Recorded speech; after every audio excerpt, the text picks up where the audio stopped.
ఏపీలోని పాలిటిక్స్కి వేడి పుట్టింది. టీడీపీ జనసేన కలిసి పోటీ చేస్తుందనే విషయం మాత్రం స్పష్టమైంది. అది ఫైనల్ అయినట్టే లెక్క. కాబట్టి టీడీపీ జనసేన కలిసి పోటీ చేస్తే ఎవరు ఎన్ని సీట్లు తీసుకుంటారు, ఎన్ని తీసుకుంటే ఎన్ని గెలుస్తారనేది ఆల్రెడీ టీడీపీ సపరేట్ మీటింగ్లో వాళ్ళు చర్చించడం జరిగింది. జనసేన పార్టీ కూడా ఇటీవల మంగళగిరిలో కూడా వాళ్ళు సమావేశమై ఒక అభిప్రాయానికి వచ్చినట్టు కూడా తెలుస్తుంది.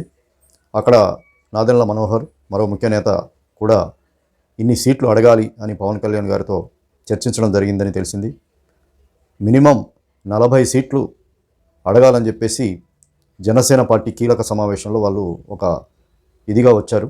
కానీ ఆ 40 సీట్లలో అడిగితే 40 గెలుస్తామా, 30 గెలుస్తామా, 20 గెలుస్తామా, గెలిస్తే పరిస్థితి ఏంటి, సీఎం ఎవరు, టీడీపీకి ఎన్ని వస్తాయి, మనకెన్ని వస్తాయి అని లెక్కలు కూడా వేసుకుంటూ వీళ్ళు 40 సీట్లు జనసేన అడగాలని అనుకుంటున్నారు. మరి టీడీపీ ఇస్తుందా, ఇవ్వదా, ఎన్ని ఇస్తుంది, ఎన్ని ఇస్తే ఎన్ని గెలుస్తామనేది కూడా ఇప్పుడు జనసేన పార్టీ నాయకుల్లో ఒక చర్చ జరిగింది.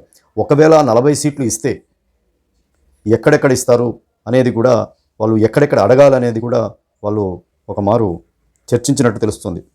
ఆ 40 సీట్లు ఎక్కడ అని అంటే Rajahmundry rural, Kakinada city, Narasapuram, Anantapur urban, Pattipadu, Visakha ఉత్తరం, విజయనగరం, బొబ్బిలి, విజయవాడ వెస్ట్, గుంటూరు వెస్ట్, నంద్యాల, పత్తికొండ, తాడేపల్లిగూడెం, ఏలూరు, కావలి, తిరుపతి, పుట్టపర్తి, చిత్తూరు, మాచర్ల, సత్తెనపల్లి, నరసరావుపేట, దర్శి ఈ నియోజకవర్గాలతో పాటు ఆల్టర్నేట్గా కూడా ఇందులో వీళ్ళు అడగాలనుకుంటున్న జనసేన అడగాలని పోటీ చేయాలని పక్కా అనుకుంటున్న 40 నియోజకవర్గాల్లో ఇవి.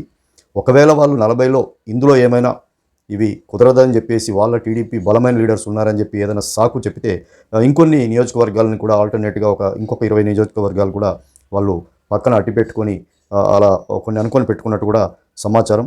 టీడీపీకి బలమైన కంచుకోటలుగా కూడా కొన్ని ఉన్నాయి ఇందులో. మరి వీటిని వదులుకోవడం టీడీపీకి అంత సులువేం కాదు.